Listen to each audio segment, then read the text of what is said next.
Hello friend and अस्सलाम वालेकुम। Welcome to easy learning 700। ये एम जी टी 611 के लेक्चर सीरीज़ है।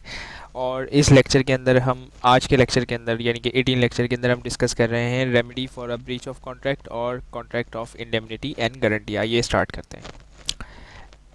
रेमेडी ऑफ ब्रीच कॉन्ट्रैक्ट की बातें पिछले लेक्चर से ही चलती हुई आ रही हैं कि भाई breach of contract, consequences of breach का, कंपनसेशन, इंजूरियस पर्सन, ये हम पिछले लेक्चर में कवर कर चुके हैं, बड़ी डिटेल से कवर किया है। और ये सूट फॉर डैमेज और लिक्विडेशन और ये कंपनसेशन, ये सब हम पिछले लेक्चर्स के अंदर पिछले लेक्चर के अंदर ही हमने स्पेसिफिक परफॉर्मेंस वगैरह सब किया है। ठीक। अब इसके अंदर है कि सूट फॉर स्पेसिफिक परफॉर्मेंस यानी कि क्या रीज़न होगा या क्या वजूहत होंगी कि स्पेसिफिक परफॉर्मेंस पे का सूट किया जाएगा। अब इसके अंदर बात यानी मतलब ये पॉइंट्स हैं जिन पॉइंट्स पे कोर्ट जो है वो ऑर्डर दे सकती है कि भाई स्पेसिफिक परफॉर्मेंस होगी। पहला पॉइंट क्या है? Monetary compensation is not adequate, यानी मतलब मॉनेटरी जो कंपनसेशन है वो सही नहीं है, यानी मतलब एडिक्वेट नहीं है। हो सकता है किसी भी कॉन्ट्रैक्ट के अंदर कि भाई मॉनेटरी कंपनसेशन जो है वो एडुकेट ना हो किसी बंदे के लिए। Determine the actual damage is difficult, यानी मतलब किसी मुआवजे को यानी किसी डैमेज को, नुकसान को डिटरमाइन करना। अब जैसे किसी की गुडविल हिट हो जाए तो उसको डिटरमाइन करना कि भाई तुम्हारी गुडविल कितनी हिट हुई है, या किसी की साख्त मुतासर हो जाए तो बड़ा मुश्किल काम होता है उसको कैलकुलेट करना। इसी तरीके से कॉन्ट्रैक्ट ऑफ पर्सनल नेचर। अब पर्सनल एक्सपर्ट यानी कॉन्ट्रैक्ट यानी मतलब किसी किस्म का, मतलब जैसे अगर मैंने आपको मिसाल दी थी कि भाई जो सॉन्ग गाना है यानी मतलब सिंगर है, तो अब वो स्किल्स जो हैं वो पर्सनल नेचर के, आप किसी और से या मॉनेटरी कंपनसेशन से उसका अजाला नहीं हो सकता, तो आपको पर्सनल नेचर। या फिर contract when one contractee party is minor, अगर माइनर होगी तो जाहिर सी बात है वो कॉन्ट्रैक्ट जो है वो स्पेसिफिक परफॉर्मेंस पे चला जाएगा। अगर यानी माइनर से कॉन्टैक्ट किया होगा, ये नहीं कि माइनर से, वैसे तो वॉइड होता है माइनर से कॉन्टैक्ट, लेकिन अगर दूसरा यानी मतलब जिसके लिए हक में किया जाए।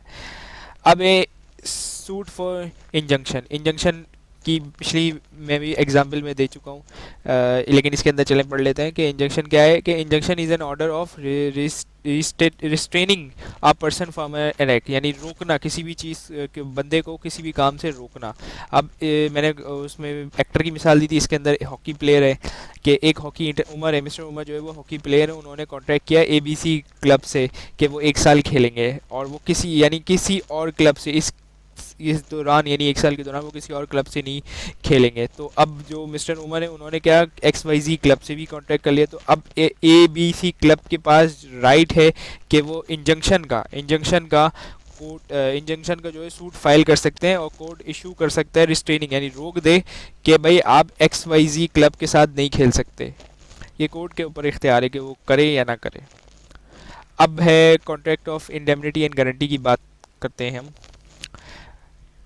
कॉन्ट्रैक्ट ऑफ इंडेमनिटी क्या होता है कि भाई एक पार्टी ने प्रॉमिस किया कि वो बचाएगा दूसरी पार्टी को अगर लॉस हो गया और by conduct of any person, यानी मतलब जैसे कॉन्ट्रैक्ट ऑफ इंडेमनिटी मतलब अब इसके अंदर जैसे मिसाल दे दिया है कि मिस्टर यासिर हैं, उन्होंने एक ड्राफ्ट का कॉन्ट्रैक्ट किया। अब draft was loss in transit, अब ट्रांजिट हो गया, तो जो मिस्टर यासिर है वो concerning breach in is issue duplicate demand, he has furnished an indemnity bond in case of any claim, और मिस्टर इंडेमनीफायर है, he is liable to make payment to suffer by the bank और indemnity holder. ठीक है, मतलब क्या indemnifier है कि वो लॉस पे करेंगे, ठीक है, और जो सफ़र बाय बैंक, जो बैंक के यानी मतलब लॉस हो गया। इसको मैं थोड़ा सा इजी है, इसमें थोड़ी सी कंफ्यूजिंग मिसाल है, मैं आपको इजी से समझाता हूँ। जैसे मिसाल दे दिया है कि आप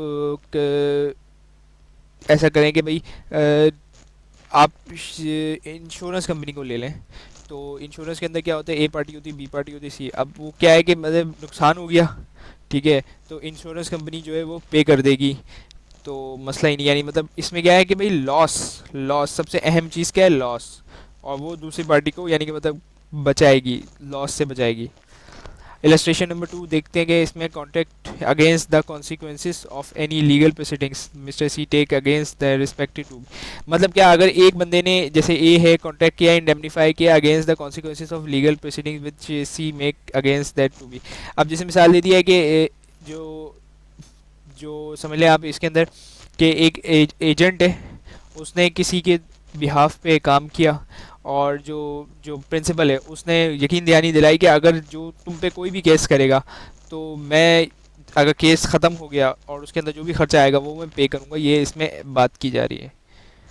अब आल कॉन्ट्रैक्ट ऑफ इंश्योरेंस, वही बात आ गई जो मैंने पिछले डिस्कस की थी कि insurance are indemnify except life insurance, सिर्फ लाइफ इंश्योरेंस जो है वो इंडेमनीफायर इंडेमनिटी नहीं आता, बाकी सब इंश्योरेंस आते हैं। इसके अंदर लिखा हुआ भी है, in case in such contract as insurance company insurer under to indemnify the respective party और loss of suffering in assure in the manner which they exist to be, यानी मतलब जाहिर सी बात है कि जो पार्टी है वो उसको, जिसने इंश्योरेंस करवाया हुआ है वो उसको लॉस का, जो नुकसान हुआ है उसका उसका वो पैसे वापस करेगी। जैसे एक कार का इंश्योरेंस आपने करवाया है और अल्लाह ना करे, खुदा ना करे कि कार को कुछ हो जाता है, एक्सीडेंट हो जाता है, और तो जो इंश्योरेंस कंपनी है वो उसको जितना भी खर्चा आएगा वो पूरा करके उसको रिस्टोर करके आपको देगी। Party in a contract of indemnifier कौन है? प्रोमिजर है। और इंडेमनिटी होल्डर और इंडेमनिटी वो प्रोमिस, ये मतलब प्रोमिजर और प्रोमिजी ही चल रहा है इसके अंदर, बस इसके अंदर ये फ़र्क है कि नाम का फ़र्क आ गया। इंडेमनीफायर वो हो गया जिस जो प्रोमिजर, और इंडेमनिटी और इंडेमनिटी होल्डर वो हो गया जो प्रोमिजी है। ठीक है। Right of indemnity holder with sue, मतलब क्या? अब जाहिर सी बात है इंडेमनिटी होल्डर जो है वो, उसके पास भी कुछ राइट्स हैं। क्या कर सकता है कि can recover all damages incurred paid by him, can recover cost incurred, can recover sum of plus any compensation if any। मतलब क्या? अब जैसे मिसाल दे दिया है कि एक बाइक है, बाइक को आपने किस्तों पे लिया, ठीक है, और आपने जाहिर सी बाइक को अगर किस्तों पे लेंगे तो गारंटियर भी बनेगा, ठीक है। अब वैसे तो गारंटियर और वो हम आगे पढ़ेंगे, लेकिन मैं आपको समझाने के लिए मिसाल दे रहा हूँ, ठीक है। तो अब बाइक जो आपने, आप उसकी यानी मतलब आप उसकी किस्तें भर रहे हैं, लेकिन आपकी किस्तें मिस हो गई, तो जो बाइक देने वाला है जो किस्तों पे, वो तो आपके गारंटियर को पकड़ लेगा, भाई तुमने बोला था, गारंटी दी है मैंने, तो वो उससे पैसे रिकवर कर लेगा। अब जो जाहिर सी बात है इंडेमनिटी होल्डर है वो क्या ऐसे ही रह गया? नहीं, उसके पास राइट है कि वो रिकवर कर सकता है अमाउंट आपसे। क्यों? क्योंकि जाहिर सी बात है वो गारंटी है, उसने तो उसको तो उसका कॉन्ट्रैक्ट पूरा कर दिया, लेकिन जाहिर सी बात है वो फ्री में तो पैसे नहीं बांटेगा ना, वरना तो हर कोई ये करना शुरू कर दे। इसलिए उसके पास भी, जिसने आपके बिहाफ पे पैसे दिए, उसके पास भी राइट है कि वो आपसे रिकवर कर सकता है पैसे। ये बात इसमें की गई है। अब right of indemnity after the compensating और loss indemnity entitled to the way means that a person indemnity will protect himself for loss. ये वही बात की गई है कि उसके पास राइट है कि वो अपने, यानी कि मतलब प्रिंसिपल लॉस यही है कि जो इंडेमनिटर है वो रिकवर कर सकता है अमाउंट जो भी उसका लॉस हुआ है। टाइम ऑफ कंपनसेशन जो है where indemnity holder incurred and absolute liability there is no absolute loss, यानी where indemnity holder incurred absolute liability और एक्चुअल लॉस ना हुआ, ये बात इसमें की गई है।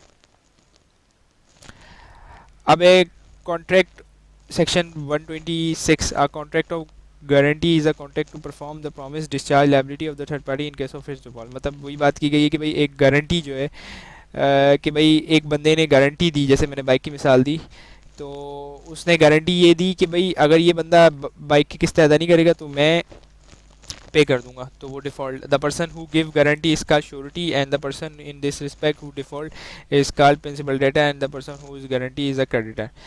ये भी होता है कि भाई कई दफ़ा अक्सर ये कारोबारी मामलात के अंदर होता है कि भाई एक बंदा जो है वो गारंटी दे देता है कि भाई तुम इसको माल दे दो और अगर ये इसने पैसे नहीं दिए तो मैं पैसे दे दूंगा। कारोबारी मामलात में होता है ऐसा।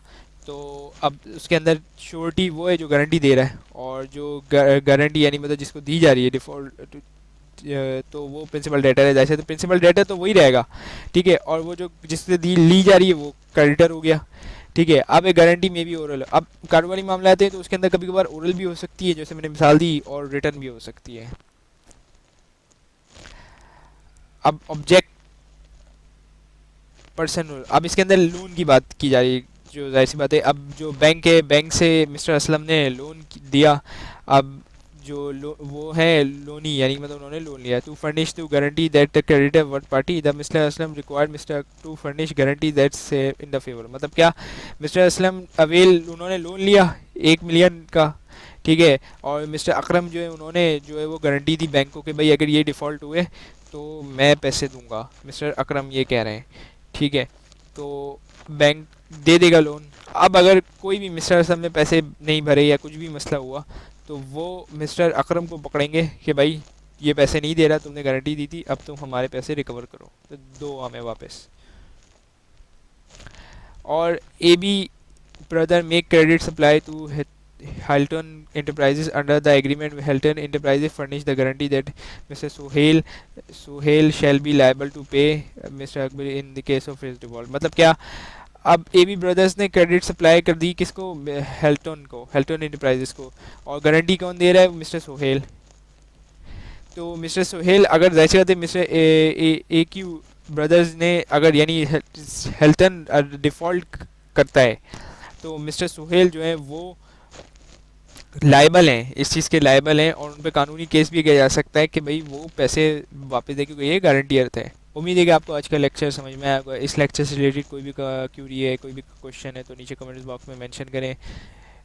इस वीडियो को लाइक करें, कम सब्सक्राइब करें इस चैनल को, and thank you for watching this video.